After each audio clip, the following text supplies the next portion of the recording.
มาส่งพี่น้องผู้ปันแห้งสื่อข่าวแซนมีเดียก็ดังเสียงนี่เขาเมื่อได้ก็แม่นยาในวันที่1นะเนาะเมื่อได้ก็แม่นยาในวันที่2เดือนธันวาคมนะเนาะ2026ในเขาผู้นาในรายการข่าวขาตอนในเดียวดังข่าวเงาเกี่ยวกับเวลองซึ่งเก่ากลาง MNT หางแฮนครึ่งตีคุดค้ำในสีเวงสีเปาะนะครับเดี๋ยวดังข่าวเงาในเซลก็มาผักตอนปันพี่น้องเขากว่าในเขากุนมาในพื้นที่ลาดว่าตับซึกเก่ากลาง MNT หางแฮนตะเลคุดค้ำตีเจอหิมเกนำตูและนำปองป่องควายกันสิเวงสีเปาะจึงได้ปะทองนั้นนะครับเดี๋ยวกลางเดือนเอพฤษมาในนะครับเนาะอยู่ดีลูกซูมตับซึกเก่ากลาง MNT เขาหางแฮนตาคุดคำเสียแลต่อเอาเครื่องโคของเหมือนนางกาจากขุดลิ้นขุดคำและดังเครื่องแซ่คำหลายๆลำมาแค่ตำไว้จอมผังนำอันมีภายดังออกวันหนองน้อยน้ำมะสิเวงสีปอนันเยาะวันนะครับเกี่ยวลองในเสียแล้วเฮ็ดให้คนเมืองในพื้นที่ไม่จะจอมพรยันลองตุ้มเตอการปกครองและสิ่งแวดล้อมจะในอยู่ในเขาคนในพื้นที่อันนำเข้าซื้อก้อนหนึ่งหลักในว่าเขาเอาเครื่องโคเขาลงมาตำไว้เต็มอยู่หมอก2วงในยาวค่ะตัวเลียวในเขามาขุดพอกตั้งไว้อยู่เสเขาลัดว่าเตมาขุดค้ำไหนก็ให้เขาจังเตปันขุดถือปันขุดถือไหนก็ทำสังตีภาคะย้อนว่าเขายึดกองกลางไว้แล้วเฮาขาก็ฮัดตุ้มตอบสันคัดสังเพราะว่าเปลี่ยนลองมาไหนมีพม่าจอยเก็ดแค่บันสายใจเฮาไหลตัวหลังซึ่งยึดกองกลางในพื้นที่ก่อมฮัดสันคัดลาดสังซ้อมบันนี้ครับ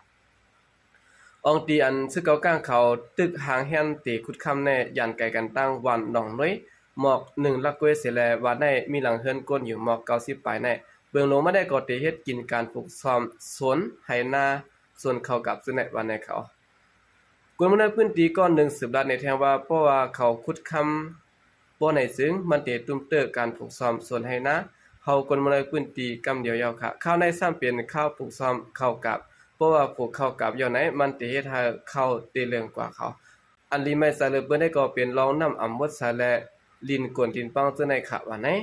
ในวันที่1เดือนเฟบรุารีในปี2026ย่ำหัวค่ำนั้นก็กวนวัน36ก็ในมันเจสิเวงลาเซียวซึ่งในการจัดสรรคัดซึกเก่ากลางเขาขุดค้ำตีดินส่วนให้นากวนเมืองในพื้นที่ตีวัน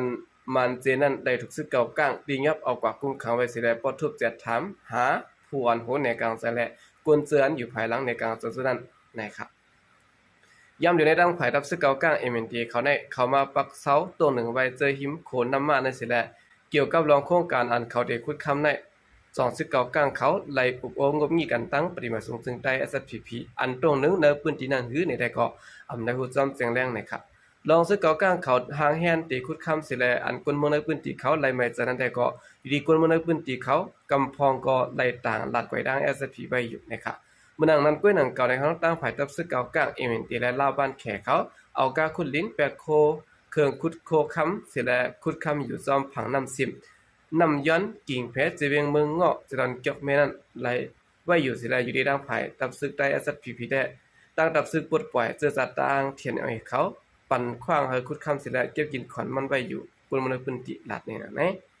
อันนี้ก็เป็นรองตรงหนึ่งดังภายซึกเก่ากลางเขาหางแฮนได้ขุดค้ำนะครับพอเอาลาวบ้านเขตสิแลมายะในเมืองไต้วัดหองนะฮะเนาะสืบสิแล้วค่ะขึ้นมาถ่อมด้วยเนี่ยค่ะเนาะข่าวเงาลองซื้อว่าสืบเข้าหามกวนเมืองในพื้นที่เจเวียงต่างย่านปัญหากรรมแถมซึกใต้ SPP สิแลติยับเอากวนปอก2ต่างย่านกว่าก้อน1แทงนะครับลองในมื้อวันที่20เกาปนมาในกวนหลวงในจอมวันนอกจอมตรงเวียงต่างย่านรายงานต่างลิกขึ้นมาดีลุมเจเวียง SPP แทงว่ามีจุ่มซึกว่าเอาแฮงซึกเข้ามาในโคยาวสิแลมาหามปันคนเมืองเข้าหาบกันในศึกใต้และจอยแถมศึกสังเสเปิงในเสียมกาจีเนว่าคนเมืองหันดีลองเขาปันกำแถมศึกใต้นั้นสิแลตียับเอาใจใต้กวนในปอก2เวียงต่างยันกว่าก้อน1แถงในเขาในพื้นที่รายงานห้องการกรมติโฮโครายงานต่างถึงลุมป้องกันผู้จัดการเจเวียงหมาย1 SFPP นั้นลาดว่าลองตั้งได้ก็มีศึกว่าอันอยู่ประตับจุ่มลง171เข้ามาให้หามคนเมืองไว้อยู่1จ้ำหนังรองตั้งปานได้เสร็จแล้วเมื่อวันที่27เดือนธันวาคม2026เข้ายามกลางนั้น 8:30 นนั้นซึกว่าเอาแห่งซึกเข้ามาให้หามผู้ก้างผู้เกวันที่นั่นโคยาวสิเวียงต่างยัดเมื่อหนังวันเปียงกลางวันหุ้งเต้าวันปังไม่หุ้งวันปังพาวันโคตองซานจึเนนะครับซึ่งว่าเขาลัดว่าแต่เอาวันไหนกว่าเมื่อนานั้นสุดตักเตรียมได้ปันก้นวานสู่เขาเฮ็ดซึกโคเขียวแทง ซึกกวนเมืองจ่ายงานวานกุ้ยก็สู่ตักเตรียมได้ปันกว่าละลาสั่งว่าสุโคเขียวเขามาหาติงับเอาป้อไหนซึ่งเฮามาป้องปันตีเฮาไว้สั่งว่าสู่อ่ำย่อมป้องข่าวปันป้อไหนซึ่งตาวนปุนพรนั่นตักเตอ่ำใดป้วนตีปูเกะปูก้างก็ติแล้วปุนพรนะครับ2กวนซื้อว่าเขาปักไว้ดีวันเปียงกลาง3ก็นั้นเป็น1จ่าย3ปึกลึกเนี่ยเนาะ2จ่ายอินตาก็ที่3ได้ก่อนไปฮู้จื้อตีวันหุงเต้าซ้ำมาปักไว้2ก็เปลี่ยนจ่ายอายงี้ก็ที่2ได้ก็อำไปมีจื้อนะครับลองตางรายงานถึงมีหนังในเขาในวันที่29เดือนธันวาคมในก็ซึกว่าเอาแห่งกวนเข้ามาในวันหน้าหมาปอก2เวงต่างยานนั้นกล่าวในว่าใจสันติมาในอำพันดีจอมอันตับซึกว่าเขาเข้ามาเฮหามอำปันกุนเมืองกำแถมซึกได้และหับทำการซึกในตับซึก SSPP ในสิได้มาติยับเอาตัวใจสันติมากกว่าจอมเขาสิและตัวเดียวในเขาเอาตัวใจสันติมากกว่าไว้ที่ในก่อนไปมีเผยภาพผู้จอมนะครับเมื่อหนังนั้นก้วยหนังเก่าในวันที่25ในวันที่26เดือนธันวาคม2026คนมาได้ซึกว่าเขามาเฮหามกุนเมืองอันอยู่ในพื้นที่ภายของต่างย่านนั้นหลายวันที่ได้เอิ้งปังหย่องเสลัดอำปันกุนเมืองใจแถมเข้าเฮ็ดซึกเสียมกะอำปันซึกกุนเมืองจ่ายงานวัน SSPP เขาตรงหนึ่งเสียมกาไปหลอกเงินไว้ว่าสังเสือว่าสุขจอยแถมซึกได้อยู่บ่ไหนซึ่งเอาลูกเอาแม่แคนโคแฮนเลงถอนเอาเฮือนสูก็อยู่ซ้อมซึกได้สู่ปุ่น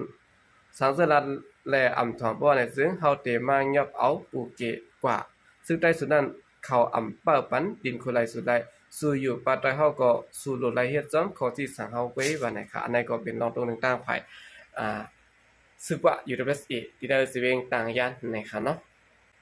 สืบเสนอข่าวขึ้นมาถ่อมด้วยข่าวเงาเกี่ยวกับไปลอง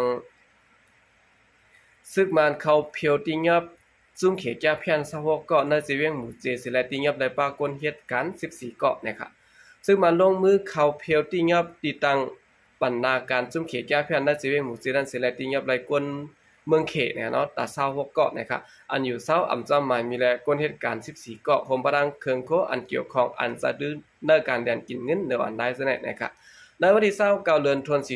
ม2026นะครับเนาะตอนขย่ำกลางเนินนั่นนะครับตับซึกมาในดังปริมาณโฮมกันเข้ากดทัดอองตีดังซุ่มเขยาเพียนในเฮือนหลัง1เนี่ยเนาะอันมีที่เนปอกต่อยอดนั่นเสียแลติยับไหลจุมเจ้าเข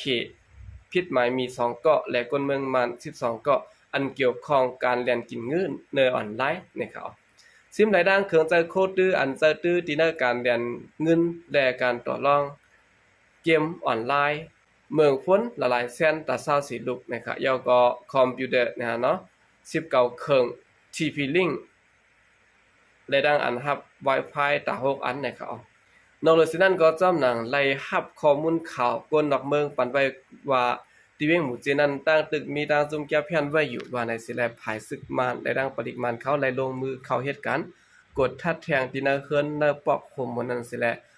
ตอนขย่ำหัวค่ำมอก 4:30 นนั้นเขาเพียวตียอบไหลก้นเมืองเขอันอยู่เซาในเมืองอันนำจอมหมายนี้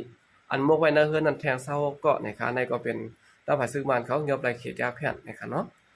สืบเสนอข่าวขึ้นมาถ่อมด้วยข่าวเงาเกี่ยวกับไปลองซึกไทยและดังซุ่มตัวยาเมากำเขาเมืองไทยในหาไหลปื้ดยื้อกันตีแลนลิ้นในสิเวงแม่ฟ้าหลวงซิมไดยามา12โทงนะครับ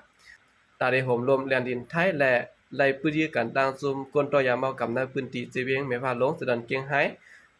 เมืองไทยตอนนั้นสิได้ภายซุ่มตัวยาเมากำตายกะ2เกาะเสียมกะภายศึกไทยซิมไดยามา2ล้านเม็ดไปในเขาในวันที่29เดือนธันวาคมขย่ำกลางในเจ้า5:30 นนั้นพ้องตับผมลมแลนดินไทยตึกออกตรงหนึ่งกดทัดจอมขอบนั้นนำเรียนดินนั่นสิแลปักตาเปิดด้วยเหตุการผิดหมายมีในพื้นที่วานปางหมากหันหมู่ไม้8นะครับเนาะเทือดไทยจะเวียงแม่พาหลวงสุดอนเกียงไฮ้นั่นสิแลไล่ทบยาจุมก้นอันดีทางเทียมหมอก10ถึง15ก้อนนะครับพ้องเจ้าหน้าที่ซึกไทยห้องเป่าเฮาก้นจุมซื่อนั้นเฮากึดตาย้อนกดทัดในสิตาก็กวยกาภายซุ่มตัวยาเมากำนั้นเอากองยื้อสาซึกไทยอ่อนต่างและเฮ็ดให้2ภายเนี่ยเนาะไล่มีลองปื้ดยื้อกันถึงหมอก5ถึง6 เมตรในสิแลซุ่มก้นตัวยาเมากำเจิ้นขึ้นไว้นั้นผู้ลองและปืนนาดินสิแลปลายหลอดกว่านะครับว่าเสียงกองเย็นนั่นในคณะย้อนเปิดอำไปจ้างเข้ากดทัดและซึกไทยย้อนเอ็นแห้งแถมมาแทง3จุ่มเสเอาห่มลมและปืนตีไว้เสีย เพื่อถึงเมืองแรงมานะครับเขายามการได้7:30 นนั้นสถานที่ซึกไทยเขาไล่เขากดทัดด้วยจอมในอองตีอันไล่ปรีกันนั่นสิแลไล่ทั่วพันตัวตายก้น2เกาะได้ดังทงก่อจานอันลัดเฮ็ดเป็นเปิดยามเมากำ12ทงยามมะหมอก2,400,000 เมตรนะครับเนาะถึงแม้เขายามกลางได้11:00 นคืนนั้นก็อยู่ดีภูมิจันทร์ซึกดังผู้เกี่ยวข้องเขากว่าเรียบเฮียนด้วยเสไลจัดปางสับแจงเขากว่าเนอตียองอันไลปืดยื้อกันนั้นเสียโคบของอันซิมไลตั้งหมดซึ่งนั้นไลฮู้ว่าย่ำอยู่ในส่งกว่าไว้ตีโคงปาลิกไม่พลาดลงเปิดดาเตเอาเรื่องจอมหนังไม้มีไว้นั่นในเขาออกคันได้ก็เปลี่ยนข่าวงาวในคณะต่างฝ่ายศึกไทยและต่างสุมตัวยะอะไรมีลองพูดยื้อกันนะครับอันเงียบไลตัวตาย2เกาะนะฮะเนาะยอก็เงียบไลยามเมากำ2ด้านฝ่ายในเขาออกคำเดินสุดในก็ยินจมนับยองกุมันถึงพี่น้องผู้กำเทียมปัญญาก็ร่างเสียงอยู่ค่ะยินจมนับยองอย่านำเสข่าวใจก็เรียกมาสงค่ะ